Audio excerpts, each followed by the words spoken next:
When I met Jesus Christ, he was almost 10 years old, and he was helping his mother push a trolley full of all they owned. And because they couldn't find an inn they could get in, they were heading to the city and leaving Bethlehem. Couldn't you perform a miracle? I'm out of him, he said. I tried turning nothing into warmth, but it just made my mother cry. It just made my mother cry. Mary Magdalene has become a man, and tonight he's old, and she has been riding my tram. Now it's late and she's trying to sleep beneath a poster for a bank. Your dreams are important to us as it bathes her face in gold. Come give us your natural gifts, we make wealth from toil. Come pretend for history's page that we're advancing Australia fair. Let's pretend that we're all advancing Australia fair.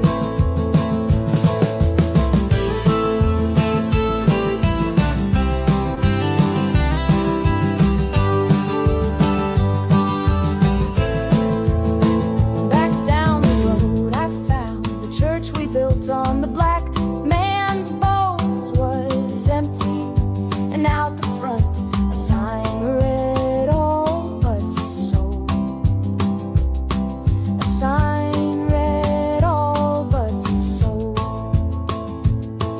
And we all owe so much money, but to whom we're not quite sure. So head down, we just keep running along our fading golden shores. So head down, we just keep running along our fading golden shores. Come give us your natural gifts, we make wealth from toil. Come pretend for history's page that we're advancing Australia fair. Let's pretend that we're all advancing Australia fair.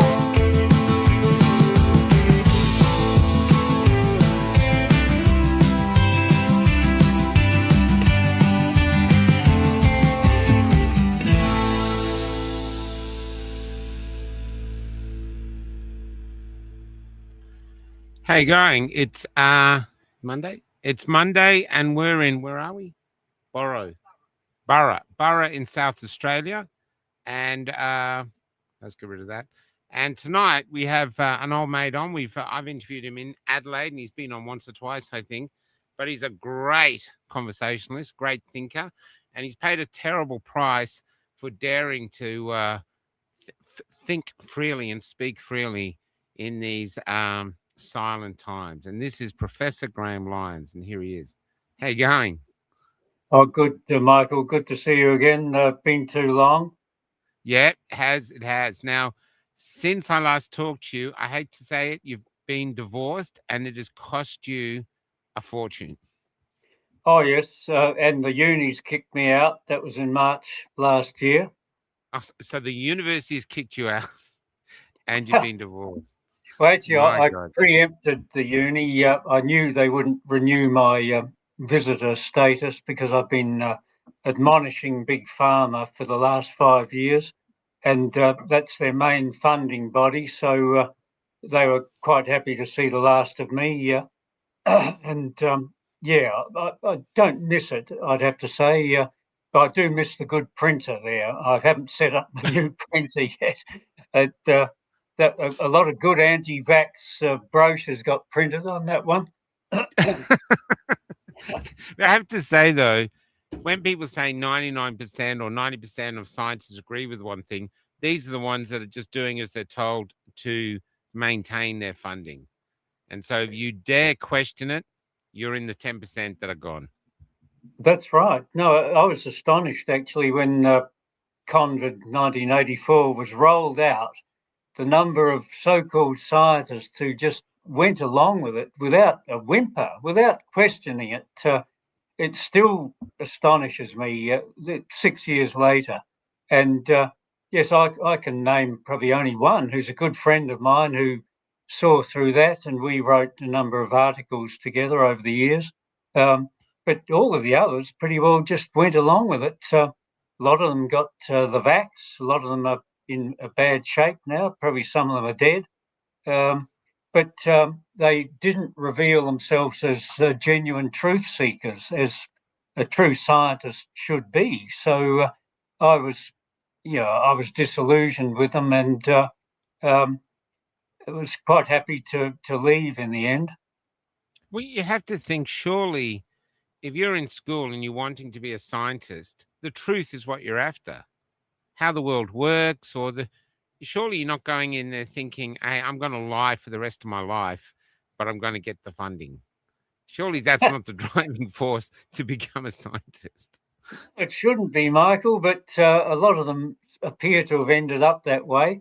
They've sacrificed truth seeking for job security, and really what universities seek from their so-called researchers is the ability to pull in grant money.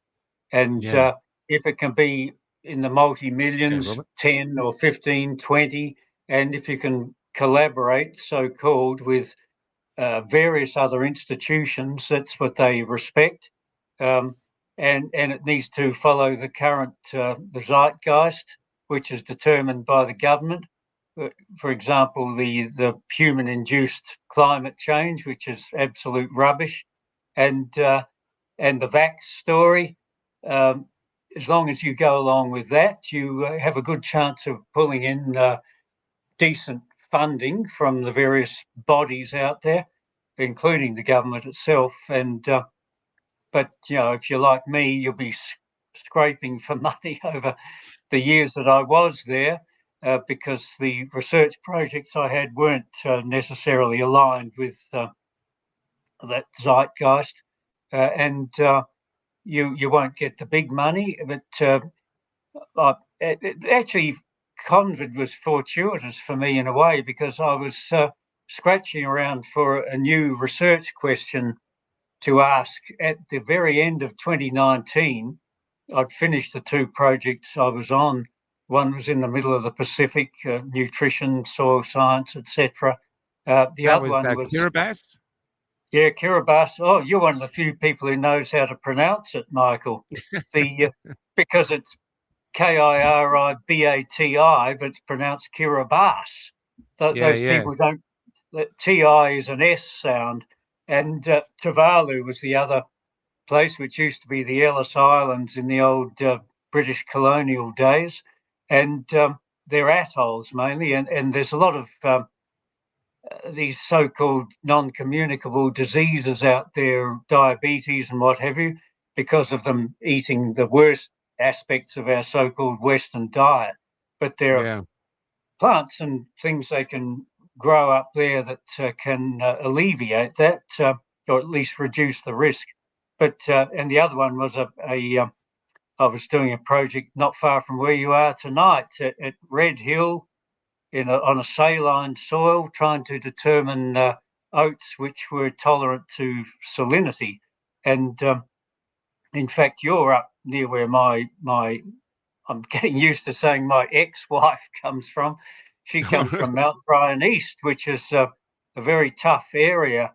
So it's on Goyder's Line to the northeast of Burra, and it's very rugged country out there. Oh, that's where we stay? I think that's where we camped. If I could just, I'll just show you this picture quickly.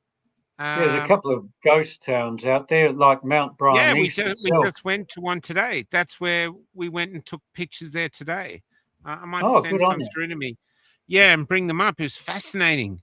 There's they had Yep. libraries and just like scattered books all over the floor and just a real ghost town. And so Gee, yeah. I Oh, was you actually might be. wondering what the history of those towns were, you know? Oh, yes, you might be talking about Tarawi too. That's looks like a Wild West movie set. Yeah. Yeah, that's the one. But this one was I don't think this Tirali, we did go there too. We went into a few, but Good on this you. other one was just I didn't catch its name. It was let's see if I can get a picture of it here. Here it is. There's But it White was I'll send Yakawi. it through. Yeah, but the ground all there is goats there, just goats and Yep. goats and eagles eating dead roos. It's Yes, and oh, did you see the Wilkins house up there that's been restored? You know, the great uh, Sir Hubert Wilkins, the explorer. He grew up within a half a kilometre of where my wife grew up, out there okay. at Mount Brian East. And Dick Smith spent quite a lot of money resurrecting Wilkins's Wow. house, which was a pile of rubble before. But Yeah, yeah, yeah. you can visit it, and they've done a good job with it. There was a house there that was really good. I actually thought that might have been the person who owned the property, so we did not, but they had a beautifully restored house. I'll get these Oh, other images through as they come through, but the rest was just rubble. I actually found it interesting because when you see a ghost town, you realize these streets were once bustling. They had commerce. They had people falling in love. They had kids being born and growing up there. People had dreams. People had sorrows. All this stuff, all gone. that's Which true. makes you Yep. realize we live our lives. And you see all these people living their lives like we're immortal, and we're not. We're That's actually right. we're really mortal, and Oh, true, time is Michael. getting ready to just make us vanish into the ether. No problem at Yes, all. no, we've got a brief time on this world, our consciousness, and that's right. Like Tarawi was nearly as big in its day as Peterborough, and they were Yeah. both very important rail towns. And in fact, at Tarawi, that's where the gauges you had to change trains because they were both on different gauges, and that had quite a large population. And that's where Douglas MacArthur said, "I will return." I There's saw a that. I saw he yes, had the yeah. yeah, So they and also they had a junkyard there of cars, but the cars were like FJ Holdens, Humbers, real, and they're all yeah. just sitting there in pretty good condition because there's probably no ocean out there, or I don't know, nothing to destroy them Mm, completely. But it was like mm. and then when you went through the town, it was like stepping back in time. All the houses seem original. There's just a few Starlinks on them, but the rest is That's right. like Yep. something from the 1910 or something. It's Mm. extraordinary. Well, a few Yeah. years ago, they must have spent a bit of money sort of doing up the facades in the main street. But yeah, it reminds me of a Wild West movie set. Yeah, That that's what main I said street to there. tell. Yeah, it's Yeah, I astonishing. said to tell I could see that this would be a really good because I was in theater, but for a movie set, this I can Mm, understand why there's not loads of movies. You don't have to do anything. You just remove a few no, of the modern things and the rest looks original. that's But right. this is yeah, sorry. I like visiting up there now and again because our family sort of came from the mid north there, and I actually now and again I'll spend a night in one of the old hotels in Peterborough. You would have been through Peterborough today, probably. We bypassed it because you have to go off to get to it, and we were sort of getting a Okay. bit weary and reading, so we didn't go into Peterborough. So Peterborough's kind of the same, is it? Oh, just a bigger, more, much livelier place. There's a lot more people living there currently, and I don't know how they do this, but there's three hotels still operating in the main street, and in its Three. day it would have, yeah, three still going up there, and stay in the biggest one, just for a night because it's like going back 60 years, and Yeah, you that's can right. stay Yeah. upstairs and walk out onto the big veranda and look down the street at dusk, and there'll be hardly anyone there. and it's just got an old world feel about it. And I always, there's a book I always take up there. It's called On the Margins of the Good Earth by D.W. Meinig, who was an American professor who came over here on a Fulbright scholarship around about 1960. And he wrote this very good book. It's so well written, it's like a novel, but it's actually non-fiction. And it's just about a 15-year period at most, from about the late 1870s into the 1880s, about the expansion of the wheat industry up there. And they all went well beyond Goyder's line because they thought that was rubbish. And then the droughts kicked in, they had to retreat. And this is when a lot of those railway lines were built, and when a lot of those little towns either weren't built at all, they were laid out, or they became ghost towns virtually soon after. Yeah. What's Goyder's line? What's that thing you're talking Oh, about? Goyder's line. Well, yeah, I know yeah. a bit about Goyder. He was the Surveyor General in the sort of 1850s to 1880s. He was a very prominent public servant, and he actually laid out the town of Darwin, because in those days the Northern Territory and South Australia were joined. They were the same entity. And he ended up living just down the road from where I am here now at Echunga at Warrakilla. And he drew this line on the map and suggested that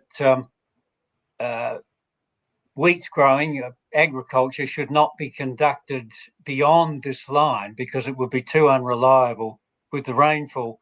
And it virtually coincides with the 10-inch ISO height, with the line joining areas of 10 inches of rainfall a year. I still think in inches and feet, not centimetres. You can't teach an old dog new tricks, Michael. But these people got consumed with hubris because they had several good seasons in a row, and they thumbed their nose at Goyder, who was still, I think, if he wasn't in Parliament, he was running the whole surveying outfit in South Australia. But he proved to be right, and they had to retreat, and because they went out of business. If there's no rain, you can't grow your wheat. Wow. Well, I just got a picture here. This is there. That's one of the ones I took today. I don't know if you can see that, but I found it fascinating, man. I mean, everyone's there taking photos, but yeah, I found it fascinating. There's the other thing too. There's a lot of I don't know if this is true, but there's a lot of stone houses, just the ruins of stoned houses. And I heard when I was going through once that after World War I, the soldiers were offered land out there around the Shuna and all the South Australian area, and that these houses were the houses that they built out of the stone in the area. Is that true? Oh yes, some go back well beyond that. My wife's family, they were the first white people to go out to the Mount Brian East area. You can still see the ruins of their first house out there. It's well beyond Goyder's line. They were largely sheep herders at that time, and they worked with Aboriginal people out there. They got on well, and they were often their shepherds out there. And Wow. so you're talking, pardon me, I did my run a couple of hours ago. The 1850s they were out there, and they had a lot of land, and then they had to condense that quite a lot. I think might have been in the mid 1880s. So squatters weren't allowed to have so much land up there, and they had to relinquish a fair bit of it. But right through that whole mid-north, you see a lot of those ruined houses. Some are still in quite good order. Of course, there's that famous small one. I think it's pretty close to Mount Brian on the main road. You would have passed it heading down to Burra on the left-hand side. Yeah, I think so. Yeah. It appears on a lot of calendars and things. It's a little symmetrical cottage, and yeah, people that's have right. it Christmas cards and all sorts of things. So Yeah, we were that going to one's, take a picture, but there were so many people taking pictures, we just kept going. oh, Yeah, were I they? did see Yes. it. So Yeah, people are on the road, and of course you'd see a lot of uh, Winnebagos and things right in the township of Borough itself at this time yeah, of year. that's right. Yeah, but there's And of course, well, yeah, yeah, I just think though, you think of the 1800s and even just after the war, imagine going out there and even like we talked to people from Broken Hill the last time we were there, they said people arrived there with wheelbarrows. So trying to cross that land in a wheelbarrow with no roads, or basically trying to get there to build a house, the women wearing those old clothes that they used to wear, the men with their, the things that they used to wear, the what do you call it, the waistcoats and all that, in that yes, heat yeah, or in those mm, weather conditions with no air conditioning, no GPS, no phone to call anyone if anything happened. mm, Extraordinary. I mean, if you did that's go to right. World War One and came back, you're basically going into another war against the environment that you're not really built for, you know? Yes, well, It's there was quite a astonishing lot of that. story. Yeah, the soldier settlers. In fact, my family had a couple of blocks in the Upper Mallee near Parilla, Paraquet. It's a long way from where you are there now, but they had to go out and measure their block that they were allocated with a large chain. You know, they did measurements with chains in those days. And Wow. then, of course, Kangaroo Island had soldier settlers. That was after, I think, the Second World War, in late 40s into the early 50s, and we ended up owning a block over there. That was a productive place too at Pandana East. But soldier settler. There's quite a history there in this state, and well, probably every state, I guess. And it was pretty successful in with what it aimed for. Yeah, wow. The other thing, the reason I reached out to you today, though, was um, I couldn't find it today, but Bill Gates came out recently and stated that climate change is no longer a problem for the foreseeable future. Now, did you hear about that? Yes, I did. Yeah, several weeks ago. Yeah, Yes, well, several there's weeks ago. there must be something at play there, or maybe they've realised that so many people have woken up to what a scam that it is that they had to Yeah, have to backpedal a bit because they yeah. will do that sort of thing. But a lot of the rent seekers are still there plundering Australia in the name of human-induced climate change. Your Oh, Cannon great, Robert. Brookses and Andrew Forrest and what have you. Um, it's if the subsidies were removed, they would fold instantly, and Yeah. it's a massive scam. It's just the latest in so many scams that Australia has been subjected to Well, it's the virtually ever pre-COVID since. scam. So it was climate change and then COVID. What's really Oh yeah. interesting Okay. is I was wondering about it because, like here, like you have this here, that's Brazil, and it's Mm. saying here that the ocean hasn't risen a bit. When I was looking for that photo for this interview, Reuters is here going, this is false. And they've got all these scientists saying why the ocean has risen and why you just don't happen to see it on that day. So it's false. And, but it's, and there's other things like it. But haven't you, could you consider, like in this piece I wrote, that Matthias Desmet said there was a survey done of Americans about 7, 8 years ago or more, where he said 80% of them felt that they were purposeless lives, meaningless jobs. They were just going through the motions. And then so they really want a purpose. They really want to have a life of significance. And so they're sold climate change, basically fight for the world, suffer, go without, suffer, join the cause, Mm. and Mm. and to me, I'm thinking after 20 years, and some of these people have been banging away. And that piece I've written, there's some people have actually come and said, I was one of them. It took me Mm. 15 years to wake up. Others are still fighting me. But do you think that's what they did then and also what they did in COVID? Save society, save your grandmother. They're actually selling us not just fear, but purpose, to feel like Oh, you're you're doing right. something good. That's Yeah, right. There was a spiritual vacuum, largely in the West, a life of materialism, and um, and people were looking for something there. They left a lot of the, shall we say, the received religions. They'd been in decline for a long time, and yeah, it became like a religion for them. And you saw the rise of Greens parties, and yeah, they thought they would be saving the world. So it gave them purpose, and as you say, it also applies to the COVID story. They were sold the story that you had to get vaxxed to save poor old granny and the rest of your community. It was like a collectivist or a communist sort of a mindset. How you have to take this thing yourself to help the community get through this that's dire right. problem, which never existed, of course. And the you know, yeah, I don't know where I should enter all this here now. But every No, time I look, give a talk, this is what I'm this is really interesting.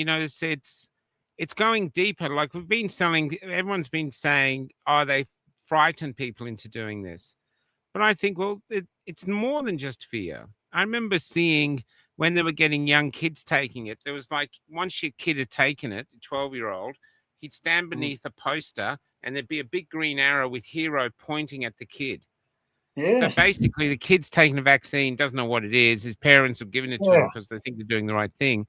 And then yeah, he's getting printed is I'm a hero for doing this. that's And right.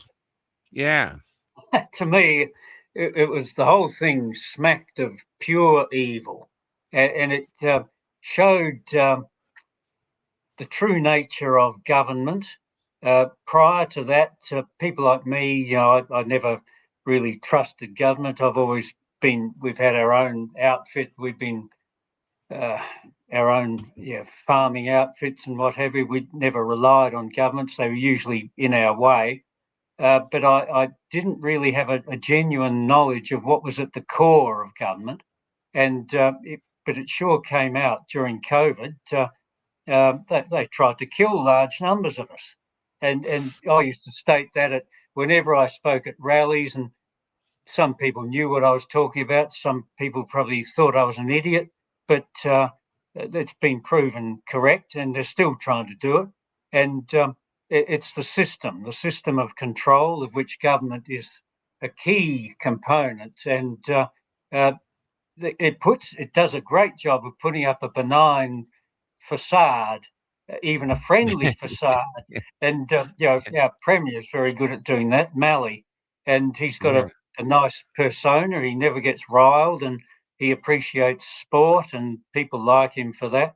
And but at the very core of government, there's a certain element of evil there, I'm afraid, and I hate. it Yep.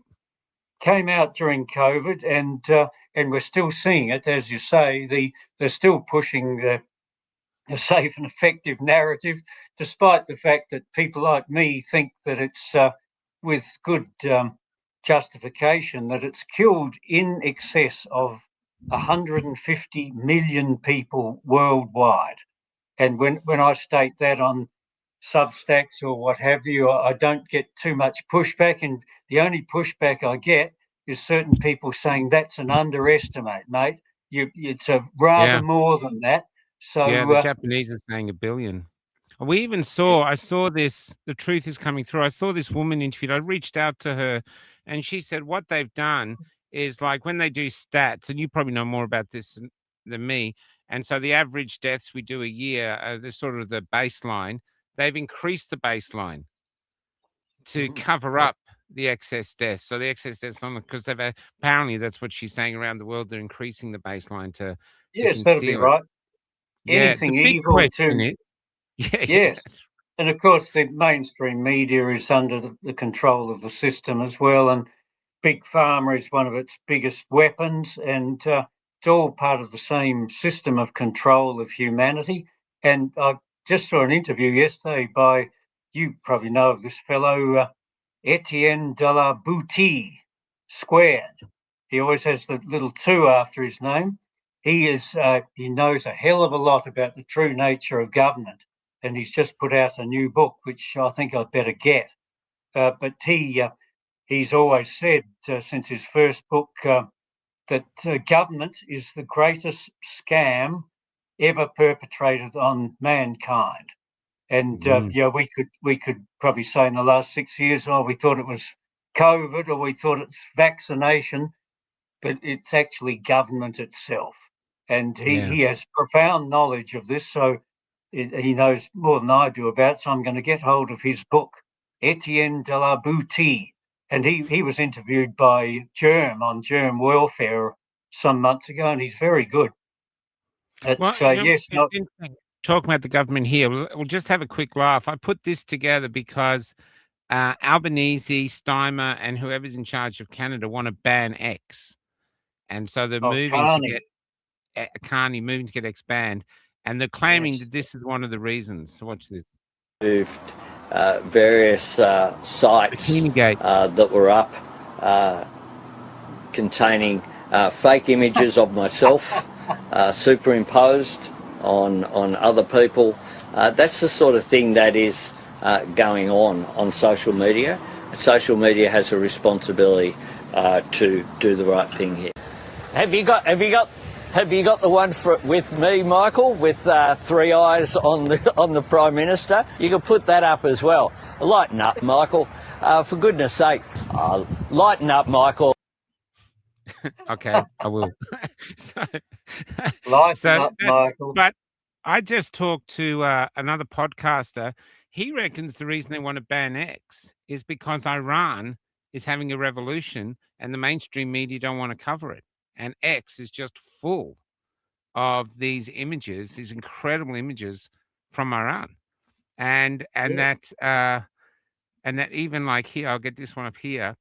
And this is huge news. So this is based, young women there are ripping off the burqas, are ripping off all and the hijabs, and they're using burning their leader's picture to light cigarettes.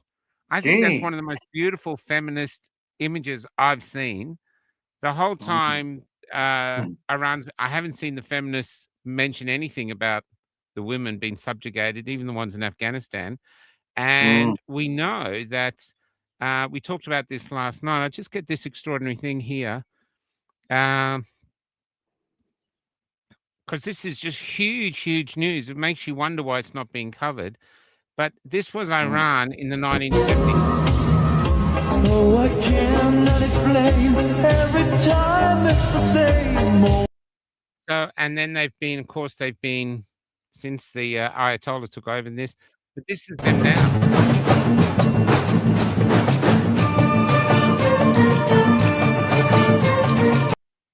And the thing is, this is a totalitarian system that's 47 years old. And we seem to be, I just want to talk about totalitarianism now. We seem to be going sliding right into it. So that is an image of our grandchildren rising up.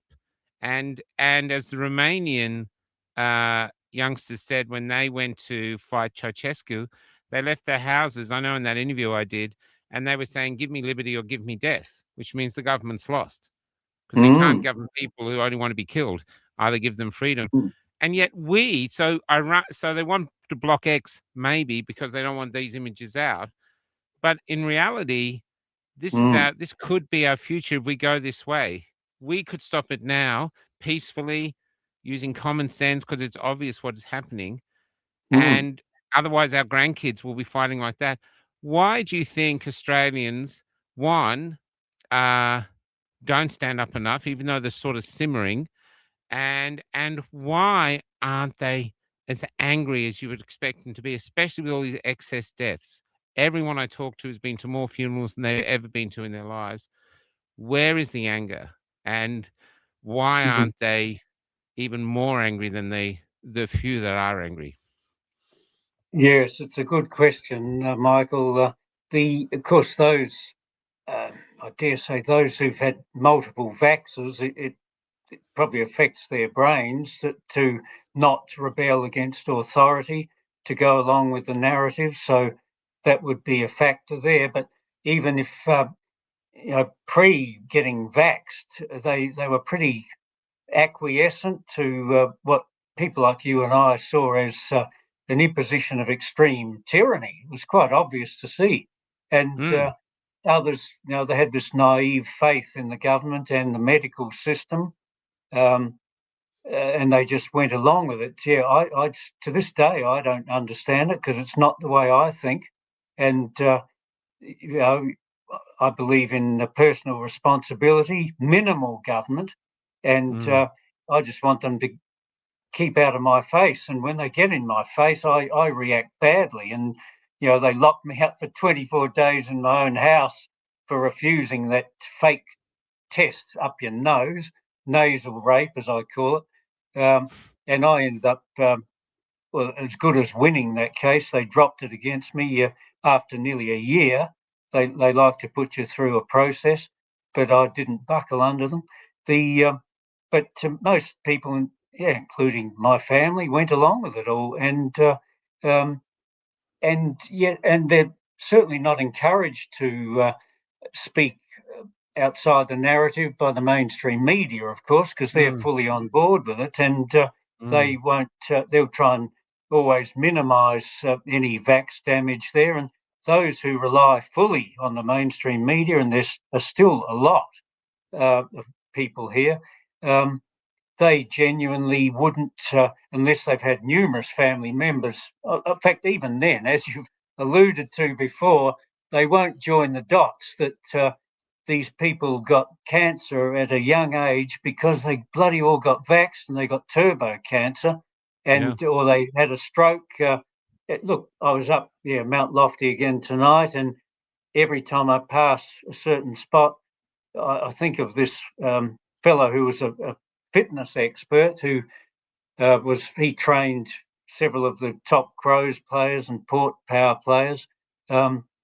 He dropped dead of a cardiac arrest up there, only 43 years old in May 2022, running down the hill, I think he was. He would have got vaxxed, but it was never mentioned, of course, in the papers. Left two young children behind, and they had a shrine up there to him, but no one apart from people like me and the inner circle of freedom people talked about him obviously having been killed by the vax. And the papers never said anything, and of course the coroner never does. They just try and keep this fraudulent narrative going as long as they possibly can, and the system will keep doing this, and more people will die along the way, and but it reveals the true nature of the system of control of mankind, and it's pretty ugly. And but unless most people go through their lives not realizing they're in this sort of a prison. It's got a benign face to it, but it governs your life to a large extent, unless you're like you or Max Egan or someone like that who saw through it when he was in primary school, and he got kicked out of 3 primary schools. And these are people who perceived the control system from an early age, but there aren't many like that. No, I can see Wendy Daniel is one. G'day, Wendy. Australian deaths. I've tracked the Australian death rate each year since 2015. In 3 years following the jab rollout, 2022, 2023, and 24, we've had over 80,000 excess deaths. At late 25 is near 100,000. That's more than the town. That's more than a town the size of Bundaberg or Coffs Harbour. And this shows you the banality of evil, because that many deaths and our government doesn't talk about it. And our mainstream media doesn't talk about it. And our coroner doesn't talk about it. There are tests they can do now. You can get them in America, which can prove spike protein in the body. And they will not do those tests in Australia. And that's right. Well, funny you should say that. I went to see a person today, a naturopath. I get my blood checked every now and again so I can experiment on myself with dietary changes and things, and he looks at live and dried blood, and he can tell a lot from that. And yeah, no, I won't get onto that other subject. I'm thinking of that's like giving David Nixon, the blood testing, because we've got David Nixon coming on tomorrow. He's got some books. He's joining the Banned Book Club. You know, yes. He was the one photographing nanobots with that dark Yeah, field he's microscope. very good. And Oh in yeah, he's fact, brilliant. Yeah. yeah, Okay, I Simon. won't say any names today, but this person has had a win apparently here in South Australia. It's not probably won't be publicised at all, but he had to get that special thing that you spoke of done in Germany, where they something to do with white blood cells that no one can do properly here to demonstrate the link to spike proteins, and that virtually won his case against SA Health, and they probably don't want that publicised. But I don't know his name, but he will take it further, I think, and because he was damaged through being forced to have, just on the first vax, he got one of those heart problems, and then they want to have him have another one, and he was about to be sacked because he wouldn't have the second one, and they changed things on virtually the day he was due to be having the second one, which would have probably killed him if he'd gone ahead and had it. So that's how intransigent and stubborn and stupid they are. It's absolute This is why I want to talk to stupidity. you. I want to talk to you. Like, even you're a. We got the book I wrote was Goodbye Road, that John Stapleton put together. So Goodbye Road, and I say we're the orphans of Goodbye Road. And Goodbye Road means you basically kicked out of society because of what you're doing. You're just speaking up. You're just questioning, really. And people are so terrified of it. You get kicked out of your family because of it. Divorce. We meet so many people on the road and so many people in our community who have either got divorced, or their kids aren't talking to them, or their parents aren't talking to them, or even if they've reunited, it's like here, it's like a buffer. You just they're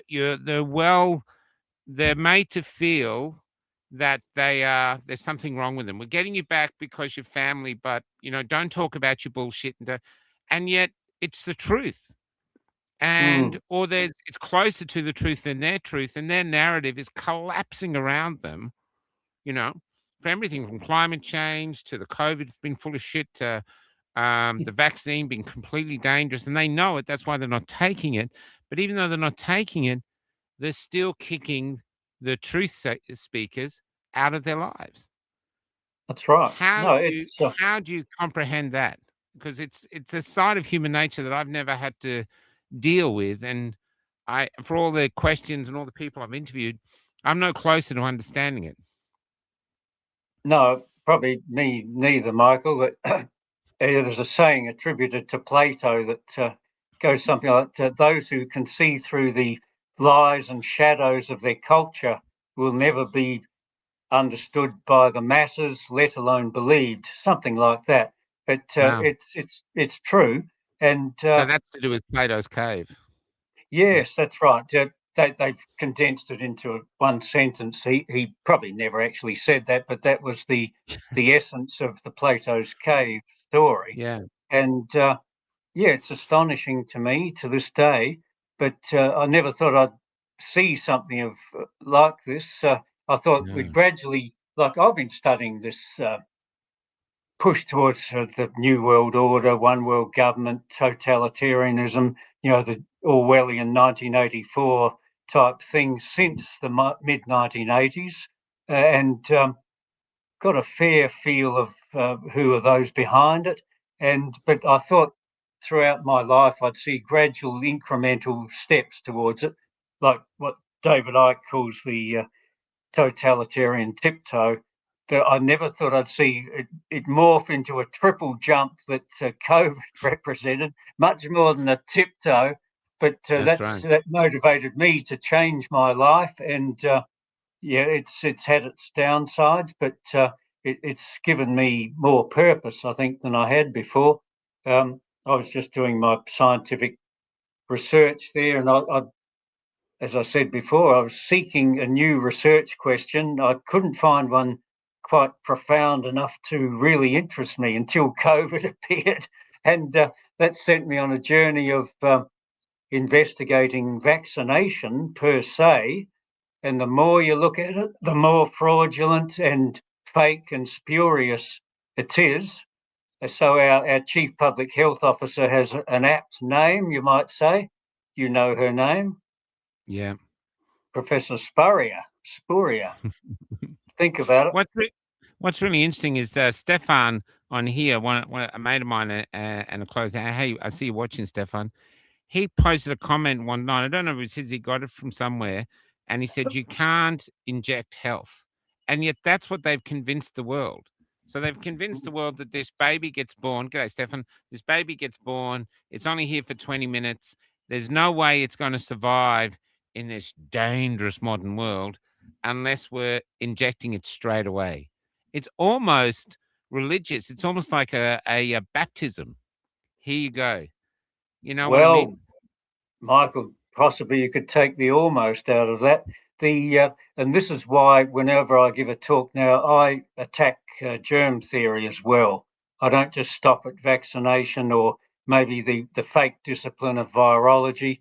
They come under the spurious umbrella of germ theory, and it puts a number of people off. But I don't care too much about that. So If you're a genuine believer that there are no viruses, is that you're one of those? Because I haven't really looked into that. Could you have a crack at it? Yes, I look. If you look at what the Baileys put out there, Mark and Samantha Bailey, that's my position, and it's the same as Andrew Kaufman, Tom Cowan, Steve Faulkner. Actually, I often say to people, it's rather hard to get your head around this because virtually since we're born, as you say, we're indoctrinated in this idea that most diseases out there are caused by a pathogen. In fact, it's not true. When you look at any genuine studies done on this, it's never been proven. Koch's postulates have never been fulfilled, even the first one, and there are 4 of them. He was a fraudster. Pasteur was a fraudster. Jenner, right from the start, was a Freemasonic fraudster, and they're all supported by the big pharma of their day. And in fact, the idea of mandated vaxxers that kill a lot of people didn't just start, of course, with the COVID story. Goes back to smallpox in early 19th century in England and Europe. Killed a lot of people. Not smallpox itself. The vax and they killed mandated it. Yes, they mandated it, and wherever it was mandated or used widely, then smallpox itself, which was actually a diverse array of conditions, it was the body trying to get rid of all the toxins inside it, induced largely by the vaxxers, the poisons introduced into their body, that was classed as smallpox. And of course, Harmer of its day said, "Oh, we've got a vax to deal with that." It hasn't changed. They use the same playbook right now. And then I used to believe up until well into 2020 that the Spanish flu story. And this is a good one for illustrating how spurious germ theory is. And the Baileys talk about this in their book. I haven't got it behind me there. I've loaned it to someone. It's always very in demand. It's called The Final Pandemic, An Antidote to Medical Tyranny by Mark and Samantha Bailey. That's probably the best book you can get if you're going to get a book on, because it's easy reading. They've written it beautifully. They put the examples that are important in there, and it's like a sequel, an easier to read sequel of Virus Mania, which is like the Bible of for people like me. And if you don't want to read a book like that, have a look at Steve Faulkner's 3-hour documentary called The End of Germ Theory. It's bloody good. And he talks also about the Spanish flu.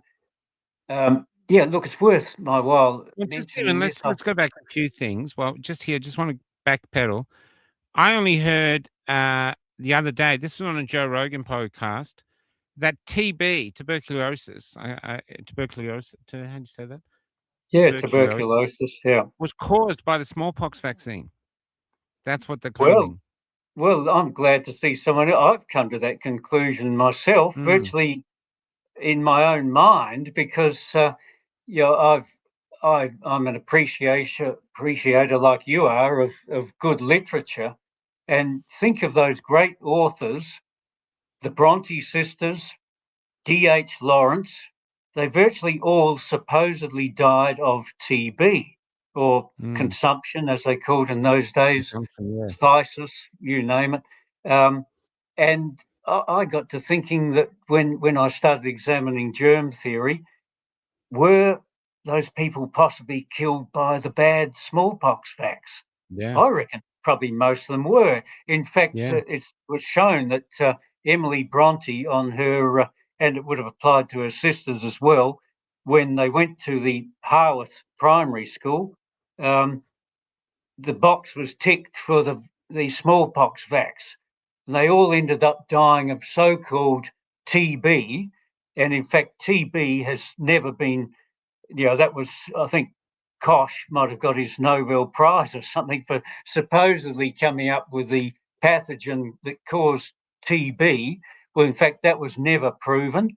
And so the vax that they developed for TB was never any good.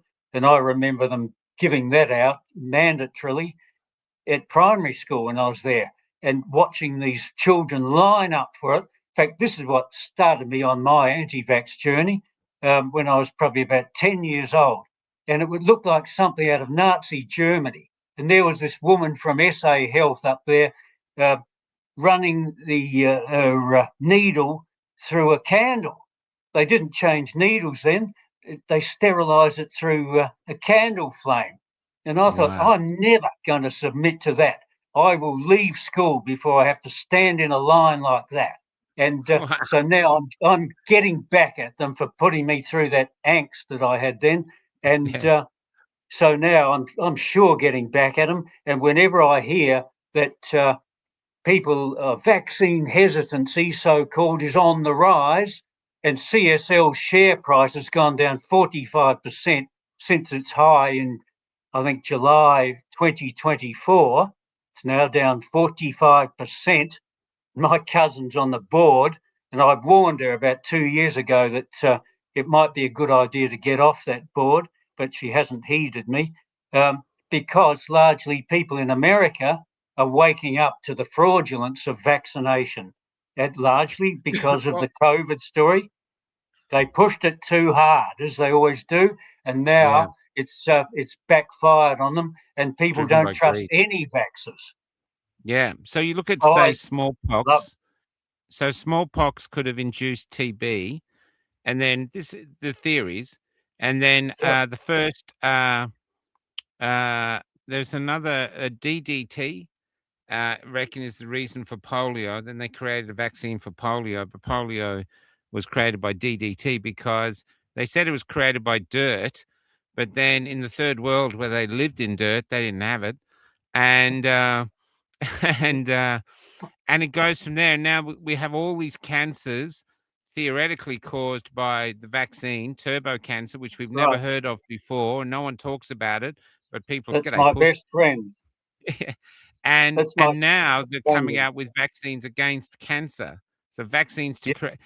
It's almost like a business model where you set up a glass repair business, and then you send your employees down to break all the windows in the town to come down and go, oh, your window's broken. Guess what? I just set up a window replacement business. You're right. You can drop the almost from that. That is their business model, and they're pure evil, big pharma, as far as I'm concerned. And yes, look, I keep thinking of the Spanish flu, Michael, because there's a great Spanish example flu caused by vaccine too. That's what they claim. Well, yeah, and killed more people than World War One. Yeah, and you're right on the polio story. It started off as lead arsenate was had neurological symptoms which are similar to polio, and then they replaced that with DDT, and that was even worse. So that partial paralysis that is attributed to a virus was never caused by a virus. It was by those environmental toxins, and you can, that's proven on the graphs, the epidemiological graphs that Harmer tries to drop down the Orwellian memory hole. But during the Spanish flu, there was a group of researchers in Boston Harbour on an island, and Rosenauer was the lead scientist, and they tried their damnedest to demonstrate the communicability or the transmission from human to human of the so-called virulent deadly H1N1 flu virus. They couldn't demonstrate one case. And they tried hard, and it was the days when you could use prisoners for doing this. They got a pardon unless they were a particularly bad murderer. They wouldn't be allowed in the trial probably. But if they participated, and they did horrible things like getting fluids from people who had the symptoms of flu, which would have been from bad vax or from having lungs damaged on the front during the First World War through chlorine gas, mustard gas, a lot of lung damage. So a lot of people dying of pneumonia after the war caused by that, basically. But then they started on this suite of very bad vaxes, firstly trialled on, pardon me, American soldiers, hapless soldiers. That's a captive audience. And they started getting sick from that. And anyway, Rosenauer et al. Could find not one case. They got people to breathe repeatedly on people who had no symptoms. And it was all done very systematically. And then it was repeated by another group in San Francisco. And you won't easily read about this. They've tried to drop it down the memory hole. But the flu wasn't transmissible. So these are the things that have gone on. And then over 100 years later, let's not forget HIV/AIDS along the way, fostered by Harmer and Fauci. Fauci's been around a long time. And as you heard this story, I dare say, most of those poor men were killed by AZT and not by any virus. The HIV was never characterized, the same as COVID, same as polio, never isolated nor characterized. And so that's my position. That's the Bailey's position. That they enunciate it better than I can. And so don't just accept, people listening there, accept germ theory just because it sounds as if it's right and all those pathogens are out there trying to get us. They're not. It took me, I'd say, probably born into a web of lies. Yeah, we are. We're born into businesses that want to make money.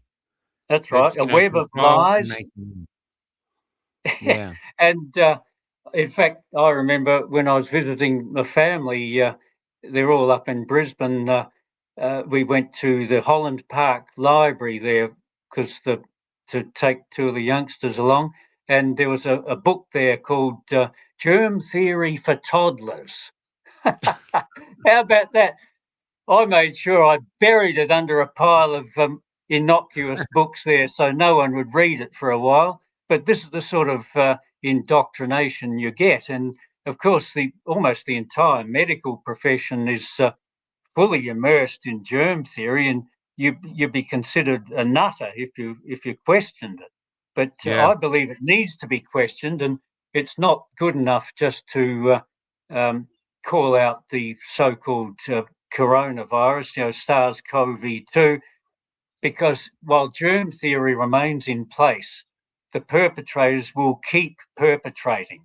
As long as the door is open there for them to do it under the umbrella of germ theory, they will keep doing it and inflicting medical tyranny upon the hapless populace. So that's why I talk against germ theory these days, and I consider that I'm on firm ground, and I don't care if people... Isn't it extraordinary? Because you've got to deal with the fact. It's like what happened in COVID, for a lot of people, they can't do it. It's like you're being abused by a parent, because a lot of kids that were, say, sexually abused by a parent didn't realize it until they go to school or something happens in school and they say, "Oh, that's sexual abuse." And they go, "Oh, my parent, my dad, my mum's been doing that to me forever. I'm Yeah, being abused." terrible. No, it's it's Yeah. it's almost like that with this. I told people the other day, if you want to understand what it feels like to one day in one moment realize the entire world is lying to you, Santa Claus. Yeah. You're about 7, 8 years old. There's no reason not to believe because you're getting presents, so there's every reason to keep Mm, believing, but you just can't believe it, and then you realize the MSN is lying to you, the government is lying to you, the parents lying to you, aunties lying, everyone's there's no Santa Claus. No one's coming down the chimney. So we're actually have an apprenticeship in dealing with the fact that everyone, because we got through that, and then there's the Easter Bunny. It never ends. mm. You know what I mean? No, true. And But then, yeah, then it's they'll true. say, but if there's no Santa Claus, who drank the milk and ate the biscuits during the night? That's right. You know? But you get No, used to it, so we can actually survive it.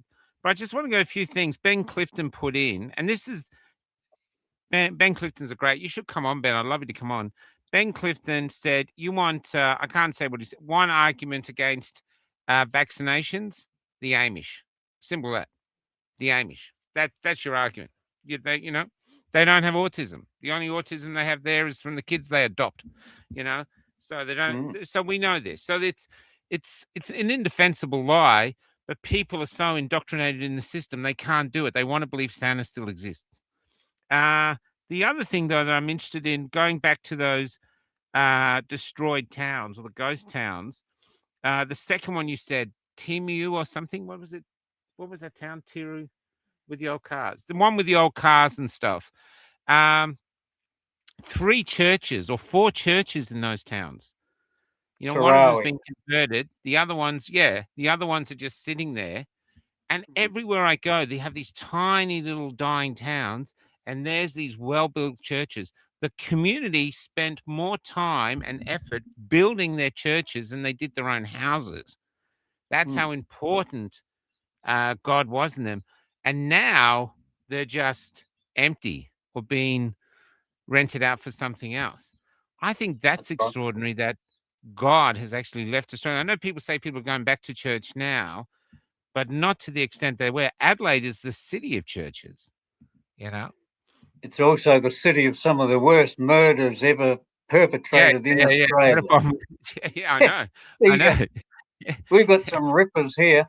The Yeah, have you seen the Where are Rachel we? Yeah. Vaughan testimony? Rachel Vaughan and her brother.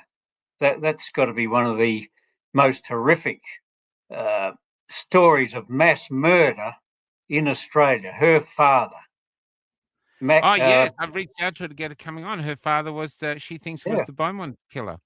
And what's really interesting, Well, though, I used to have a joke. This is about Adelaide. Adelaide, you're gonna be very upset with this joke, but it's true.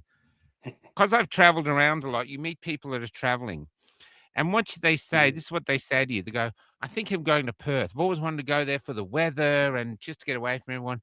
I want to go to Darwin for the adventure. I want to go to Sydney to just because it's Sydney. I want to go to Melbourne, Brisbane. You very rarely meet anyone who's going to Adelaide. They go, I want to go to mm, Adelaide. They never say it. I don't know why. Well, what they usually say is, I'm just going to visit my mum. So basically, if you listen to that all the time, Adelaide would be where all our mothers live and serial killers. So if you're going there prepared, there's a good chance you won't come back. But that's sort of how it is. And yet Adelaide's a beautiful city. I love it. But it's just something yes, really well, strange that you hear, you know what I mean? it is a pity, but I mean, everyone knows the story of who's the fella from the Belanglo forest. Yeah, Malat, Ivan Ivan Milat. Malat. Ivan Milat is made to look like a rank amateur by Alan Maxwell McIntyre, who killed hundreds of infants and children at the behest of the so called Adelaide elite of that time. We're talking 60s, 70s, into the 80s. Most people in Australia have never heard of him because he was protected by highly placed people, bit like Jimmy Savile being protected by the fella you saw in the bikini earlier on, Starmer. He was the public prosecutor who ensured that Jimmy Savile, who they say groomed an entire nation, was never brought to book during his lifetime. He was protected by Starmer and by royalty. And that's how rotten the British establishment is. But we've got our own kangaroo version out here, our own colonial version of people who commit those atrocities, and they're still among us. And this is something that the average person finds very hard to countenance. They're incredulous about such a thing, and that's how the perpetrators keep getting away with it. That's probably the main reason they do. The incredulousness of the general populace that there could be so-called humans living among us who actually indulge in this form of behaviour. And my mind, it's taken me the last few years to get my mind around that one. It took about 3 months to get my head around germ theory as being a dud, 3 months to get around the idea of elite gender inversion. I'm sure you've come across that one, Michael. That's one that stops most people because, again, they're so incredulous that, Hollywood is what it is. And many well-known sports people, sportswomen, singers, entertainers are not the sex that they were born with. It's astonishing, absolutely astonishing. It's all part of this so-called ruling class that runs the world. It's about worshipping their satanic gods, and those who grow up in these sorts of families, they are meant to sacrifice certain family members to their gods. And it's astonishing. It's pure evil, but it's rather widespread. Very interesting stuff. It's interesting, isn't it? How, because if you're going back, I think we've always been aware that things aren't as they seem. 9/11 was the perfect example. When we saw, we thought, we all sat there and watched these buildings come down and planes flew in. You know, it was grand, it was theatrical, it was majestic. And then not soon after that, you were thinking, hang on, the plane that crashed into the field evaporated. London planes evaporated into a hole. And then I remember after that Concorde crashed full of fuel and the debris was everywhere. So how come Concorde, the fastest plane in the world, didn't evaporate, but this normal airliner did? Pentagon didn't have any cameras on that day when a plane flew into it. Just had one security camera because suddenly things just didn't make sense. And yet we were sitting there with this complete lie in front of our faces. You remember it was on TV 24/7 for weeks. Nothing else. It was just 7/11, 9/11, 9/11. But then you go, if it's all a lie, what can you do about it? And this is what a lot of people have said. I've met a few people whose partners have said to them, I won't say who now, that they're so small and whoever's in charge is so big, they're going to do what they're told to stay safe. And I wonder if people, they're aware that there's a boogeyman, which is probably the government, and big pharma and stuff and big food all around us. But if they just sort of keep focused and keep looking this, maybe they'll won't get affected. I don't know. It's not that they have to know everything, but they know something's wrong, but they don't want to know. And I've heard that loads of times too. I don't want to know. Oh, exactly. That's the mindset of the French term bien pensant. A bien pensant goes along to get along. They won't do their own research. They most of them, yes, do know there's something wrong there, but to save themselves losing old friends or family or $1 of their income, they will just go along to get along. It's a cowardly attitude as far as we're concerned. But no, that is widespread. And there's something I was going to, I've forgotten what it was going to be, but it's a very widespread phenomenon, that one. And the not an easy one to overcome, but you can't comply your way out of tyranny, basically. So they're going to get a shock one day, because the more people comply, the more the perpetrators keep doing the totalitarian tiptoe. And I got a feeling there's going to be, in this year 2026, it's going to be a bit more than just a tiptoe. There will be some big bad events happening this year.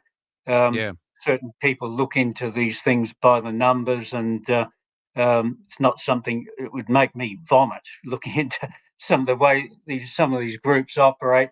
Try not to do too much of it, just enough to get by and understand where they're at. But yeah, I think we're in for an interesting time this year. But me too. My motivation is to I need to be able to look in the mirror at the end of each day and not be confronted by a coward, Michael. And you can say that. You've never been confronted by a coward. You don't take a backward step. But with the knowledge we have, we can't just sit back and go along with it. Then I wouldn't be able to live with myself. I don't care how much this stance costs me. I feel this is what I need to be doing now. It's almost like an inner voice.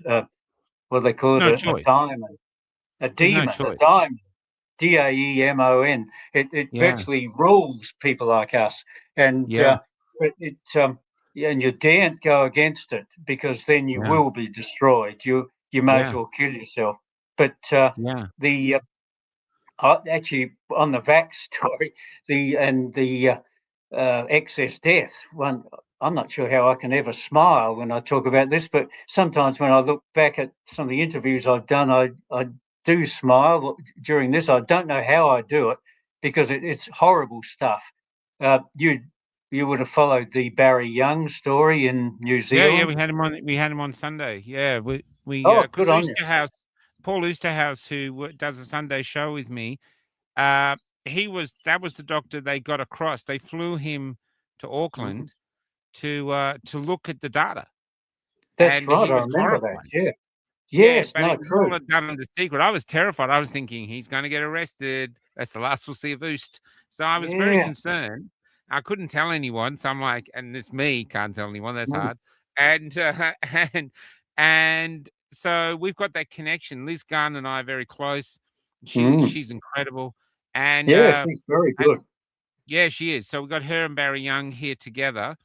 And but I do think, like, we're talking about problems now. I just want to, as we're doing this year is going to be tough, but we have had a sort of a reactionary stance to everything. I was talking to Michael Ginsberg. He's coming on Wednesday, and he's talking about it's amateur hour has to end. We've got to stop being reactionary and try and get on a front foot with things. And so here at Cafe Lockdown, we've set up this banned book company, other things now. We're like, that's try to basically tell people, if you want to protect your own history, the history you're living in, you've got to buy books or write books, and we got to save them, because anything you do online, they can go back, AI can go back and rewrite it. You know what I mean? Right. They could get back into your Substack, Graham, and just have you going, I was completely wrong, viruses are real, and you wouldn't even know. That's right. But a book, they can't do that. They can't go around to people's books and do that. So, so Dr. David Nixon has got some books. He's going to put them in. I might even reach out to the Baileys to see if they want to do. So they're going to put their books in here now. But so that's also art is to give us an identity, and our community who has withstood 5, or now this is our 6th year of this nonsense war, which is what it is. It's like a nonsense war, and we're just common sense protectors. This is what I've been trying to put out, is that's what we are, really. We're just, everything you say is just common sense. When you just look, there's the evidence. You might not like it because you've been living in a web of lies, but that's the evidence. They've never proven viruses exist. So, you know. Yeah, no, I think terrain theory overrides germ theory.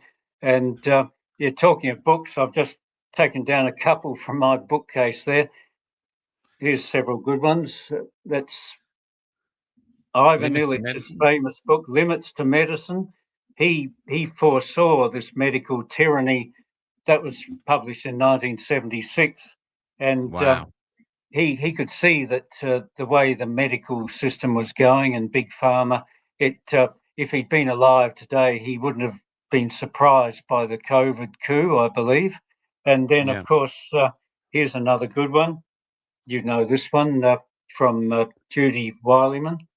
Yep. Vaccination. It's hard to get the angle right there.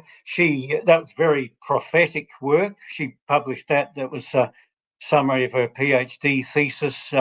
Came out in 2015, I think, several years before COVID, talking about Australia's loss of health freedom, health policy in Australia, vax policy, fostered by both sides of politics. Sorry. I've just got a question here from Viv. What's the name of the Bailey's book?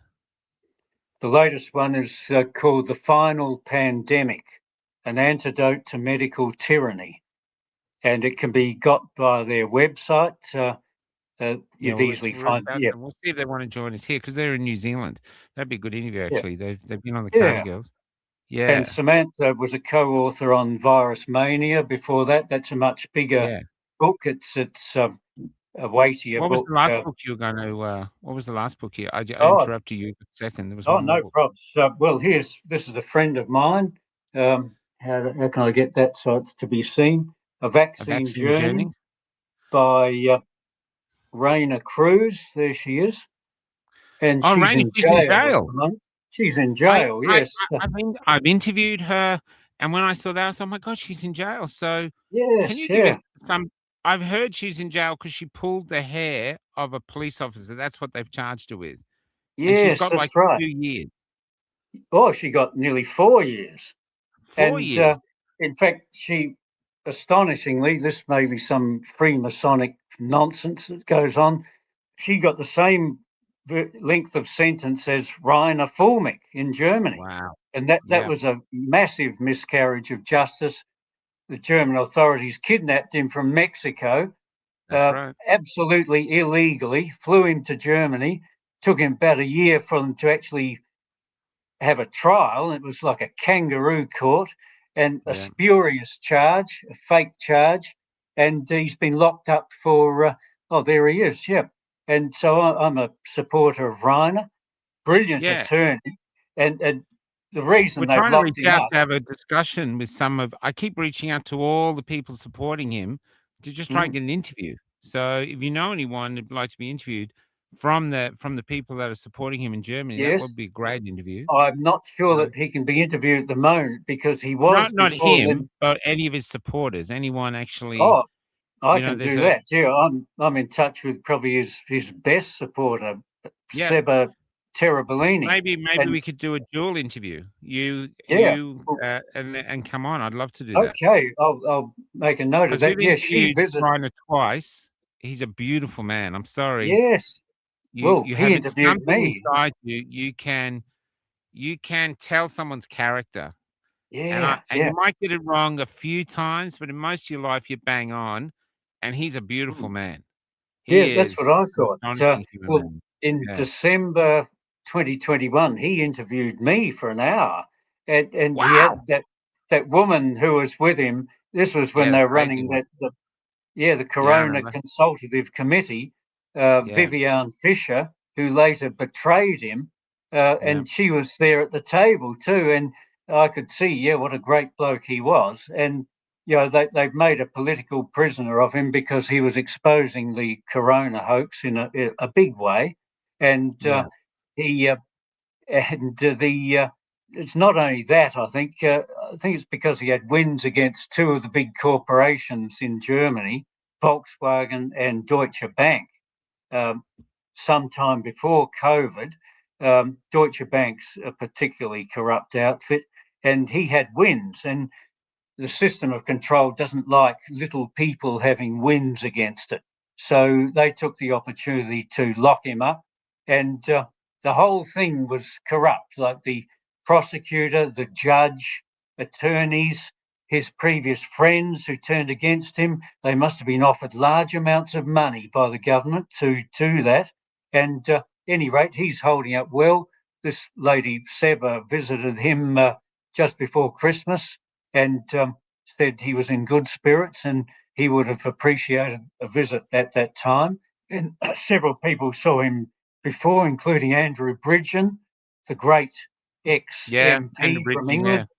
Yes, who stood up against COVID. And I can never forget the image of Andrew Bridgen telling the truth about the vax to a near empty Westminster Parliament. And the few that were in there, all except about 3, were ushered out by a very devious character. Well, my cat's getting up to mischief here, but they looked like a bunch of cockroaches heading for the nearest stone as they were ushered out of Westminster. I know. It was the most pathetic thing I've ever seen. He actually said, I saw this in a quote he did. I interviewed him once, but he said this in this quote because he does a lot with Liz Gunn. He said he was approached in Parliament a few times, and what they said to him was the Parliament was not going to recognise vaccine injuries for 20 years from the COVID vaccines. That was their stance. Oh, that'd be right.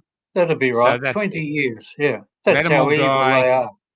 Yeah, so they don't care. And this is the fundamental lie, is that they're trying to get you to believe and tell your kids that the system cares for you when the system just does not. You know? That's right. No, you've got the story right there.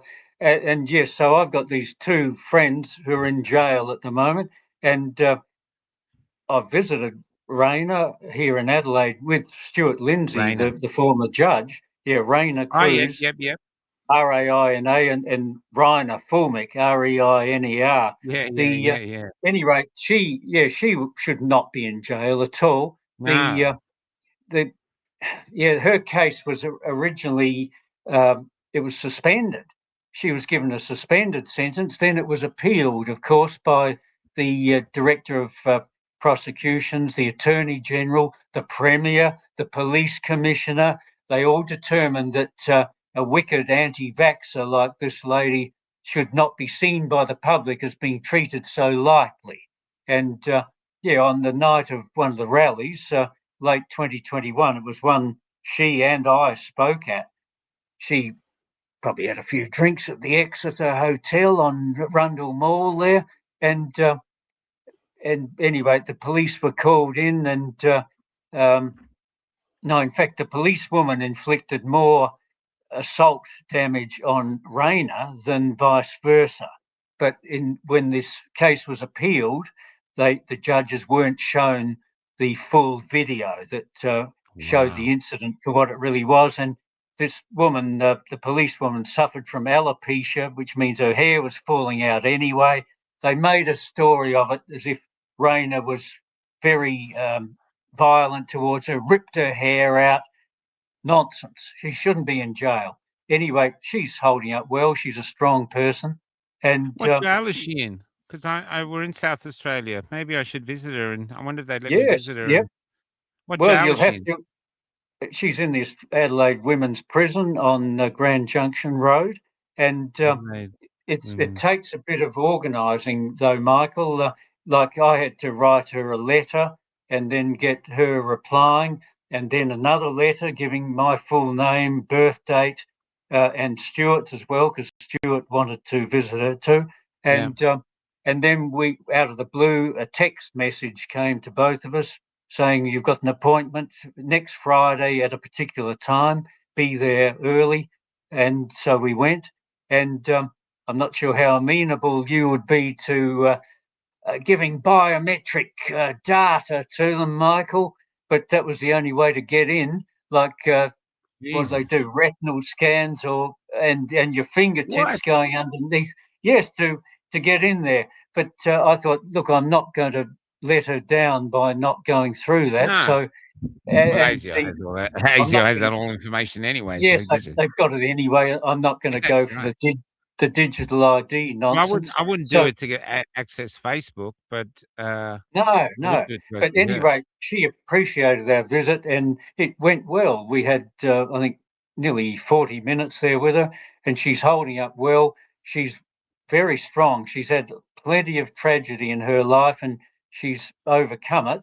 And in fact, And what that's sent her 4 on? years for pulling hair. That's it. 4 Yeah, years for pulling yeah, hair. that's right. Yeah. And she was sent on. She calls her book "A Vaccine Journey."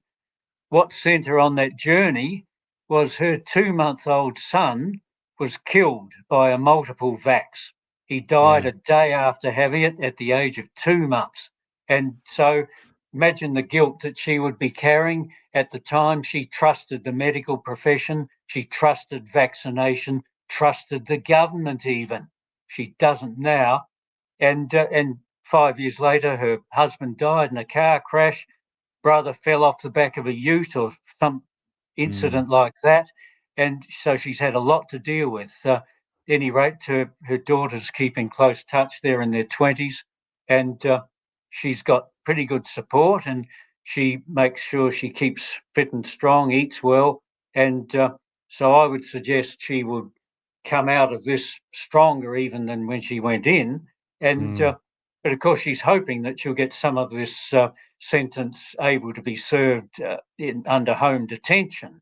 But up against this, of course, is the government and the police commissioner thinking that if they let Rayner out early, it sends a bad message to the public that anti-vaxxers can be treated lightly. This is what they'll be thinking.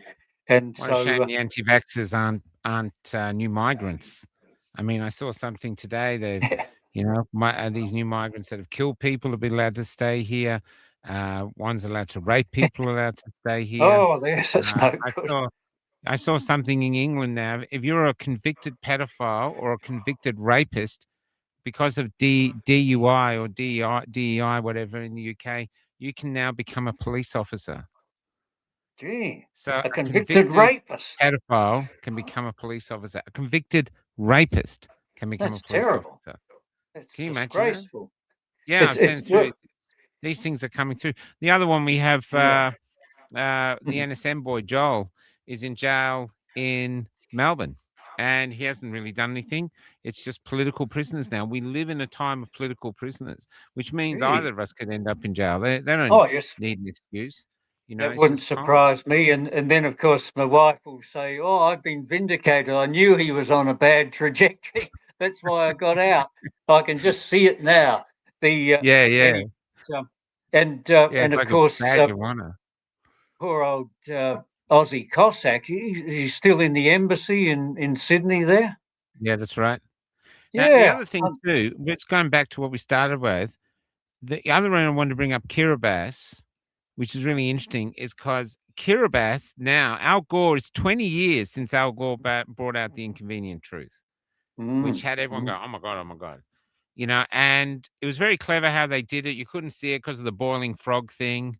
And even though the weather in the last 20 years has actually worked against them because the planet has actually not heated up and Antarctica has grown. So, but what was really interesting is 20 years ago today, but Kiribati by now should have been so far underwater that all the people should be living in Australia. Just come here because they can't live. But you've actually been there because they don't take tourists. I believe they have a thing that they take.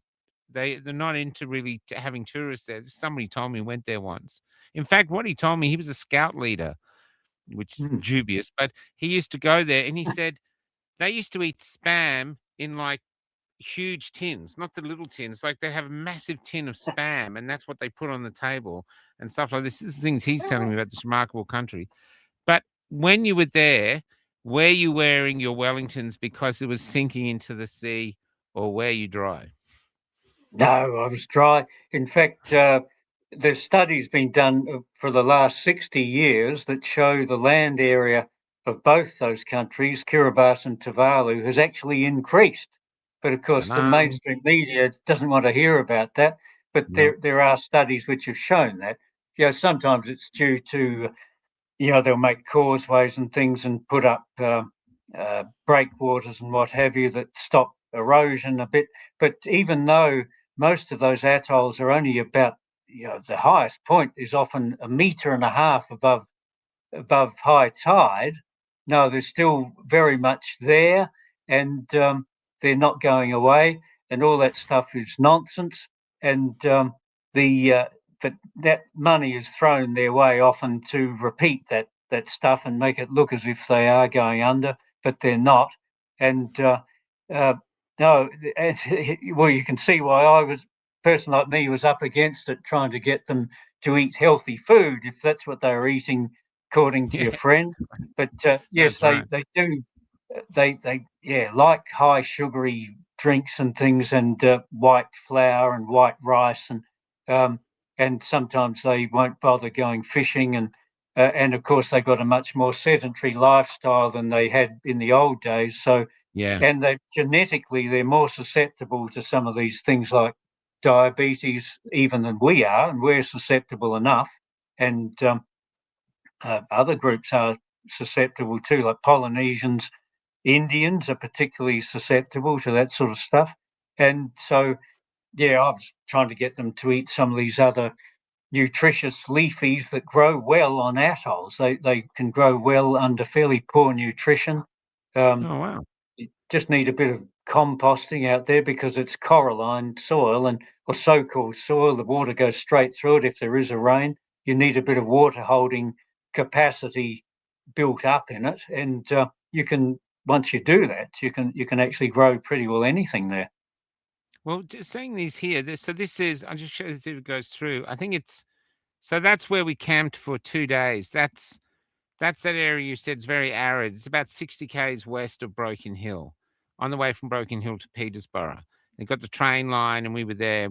It was I loved it. It was magic. I got on the bus this morning to do a 360. I was the mountain. I was the Everest of that landscape. I had flies and cockroaches trying to conquer me. There's to get to the highest point. Yeah. To get to the highest point. Now, there's with your PhD and the work you do, is there any way that we can make these arid parts of our country actually grow food? Is there any way we can make them arable? Arable? Well, there were projects talked about probably from 100 years ago or more about piping water sort of from the Ord region or some of those other northern regions, that get high rainfall into the interior, but they never sort of came to fruition. So water is the main limiting factor. So that's some of those water is the case, because isn't the artesian basin right underneath them?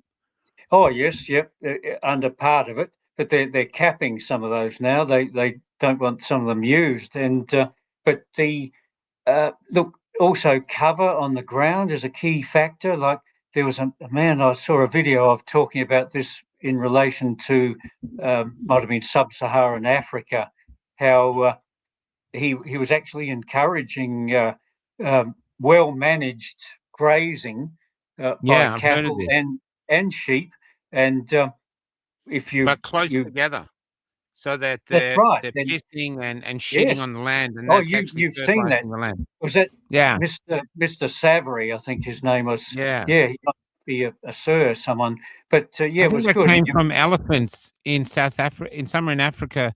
Yes, and they had to get rid of a lot of the elephants. Yes, that sounded terrible. It was actually more it was more a detriment to the land than a benefit. Yes, that's right. And he was trying to get back to the old nomadic approach, where they keep the stock fairly close together in a high number, but then kept moving. Yes, so this helped with the grass cover and the manure on the surface, and of course that keeps moisture in. That's just mulching, and so that's a key thing. Trying to get back to that sort of a system. Some of our old soils, of course, are very depleted in certain minerals because they're very weathered, and so sometimes they need to be added, if only in trace amounts. But it can certainly be done, and but it needs to be done all this carefully. Space, Professor. We have. Sorry to interrupt, but we have. I love being called professor, because the uni never did call me that. I never quite achieved a professorial level because I was never on the never on the faculty. I was always externally funded. No, I was never on the faculty because, and I never sought to be. All I wanted to do was pursue my own research, which I thought would be of benefit to mankind, and I didn't want to spend time trying to climb the ladder and become a professor. That didn't interest me too much. Because I actually joined the uni at the age of, I don't know, 45 or more, after I'd been a agriculturalist for some time, a farmer, and bred cattle. But so I was not a career scientist from an early age.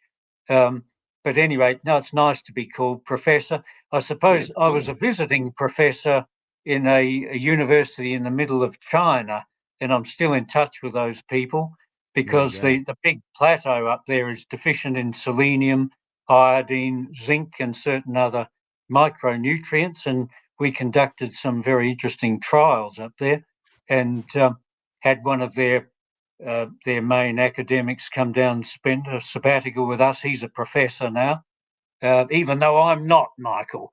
But I'm in touch with them, and I help them with their writing their papers and what have you. And they always treated me very well when I went over there. Yeah. So, but what I was saying about is we have all our young people thinking they can't afford a house. They line up in the major cities and in the major towns. In fact, everywhere there's homelessness everywhere.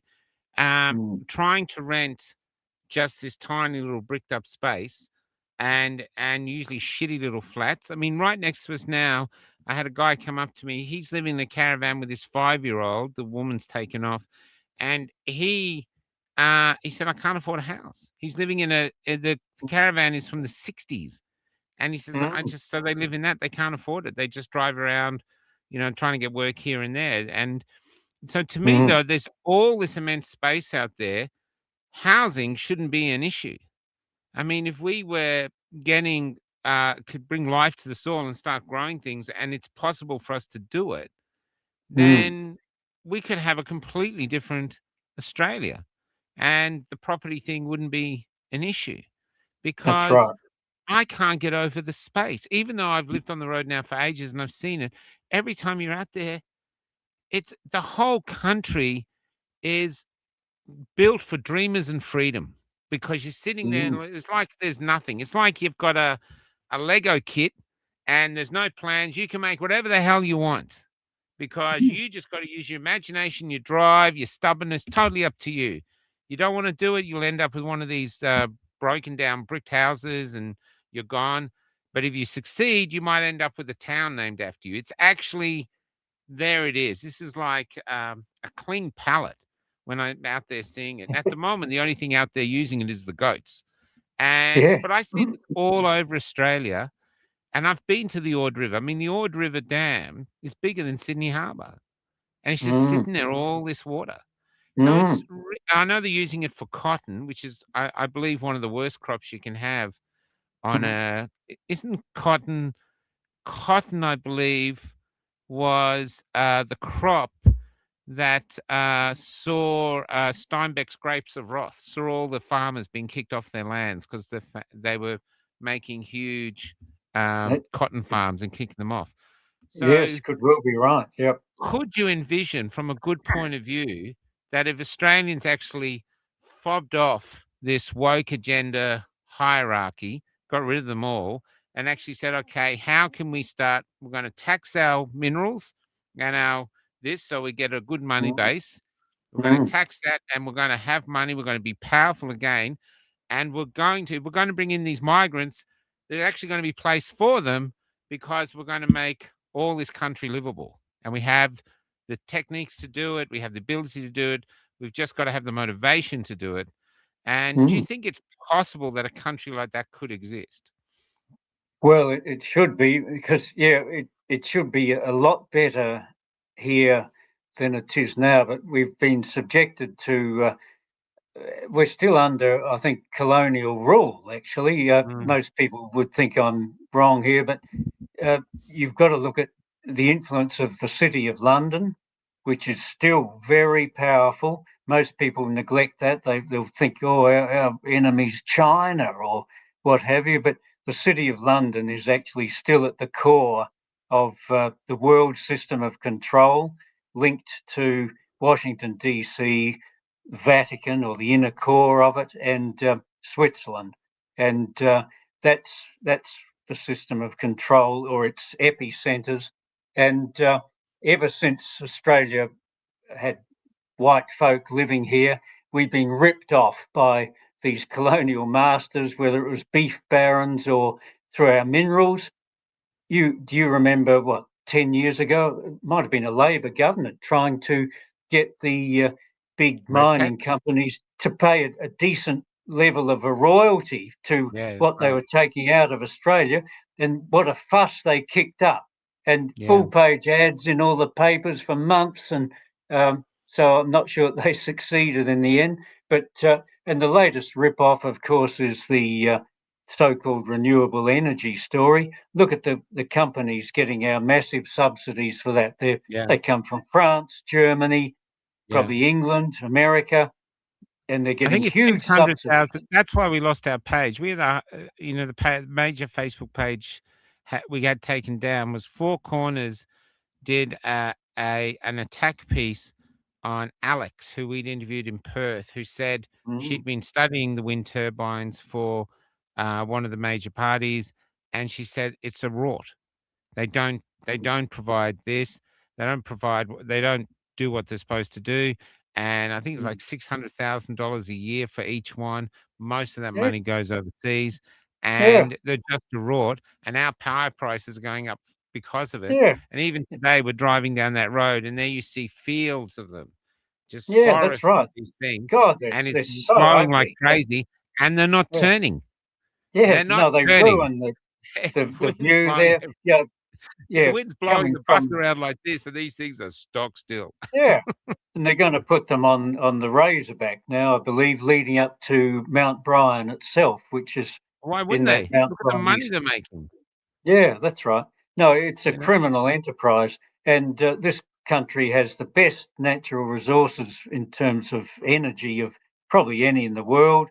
The best black coal you can find anywhere, uranium, and then they have to get us enmeshed in this rort of so-called renewable energy, and it's not funny, really. It's not at all funny. No, it's not funny. It's impoverishing the country through madness, because you see these solar farms everywhere, and then you go to towns. Remember one town, he came up to me. He knew us. He goes, "Yeah, I work at that solar farm down there. I won't say where because I don't want to get in trouble." He goes, "Guess what? It's not connected." I said, "What? It's not connected. It's not connected. It's never been connected. Hell. It just sits Bloody there. hell. It's actually not connected, and it's huge. Hell, and it's Michael. such a thing." That's what he said to me. That's what he said. The situation. He wouldn't do an interview. He wouldn't do this. But this is what we're dealing with, a madness. We're basically, I say it from the beginning, it's like we're all chickens, right? All of Australia is chickens in a hen house. And we're the chickens that are going, "That's a fox." And they're going, "You stupid lion, you stupid lying chicken, you Graham Professor, maybe lion, you stupid chicken." You go, "Henrietta is hanging out of his mouth. He's covered in blood and feathers. That's a fox." And they defend their killers against those who are questioning and going, "This is dangerous." And that does my head in. I cannot figure that out. It's a fatiguing thing when you see it in town to town, because see, to tell you where we are now. Sorry, just give me a few moments. I realized that Kelly and I now in this bus, because we got the generator and we got the Starlink, we can do our podcast from everywhere. So if we're Australian podcasters, why aren't we living on the road seeing it for ourselves, rather than sitting in a living room in some city and podcasting from there? Why aren't we on the road seeing this? So you see the space. You see these forests of windmills that don't move. You have the people coming up to you quietly talking about how their town is not only dying, but being taken over by not just by Indians, because I've got nothing against immigrants, but by the mass migration of this. There's a huge cultural tide coming in. You know what I mean? They can't get jobs. Yeah, that's right.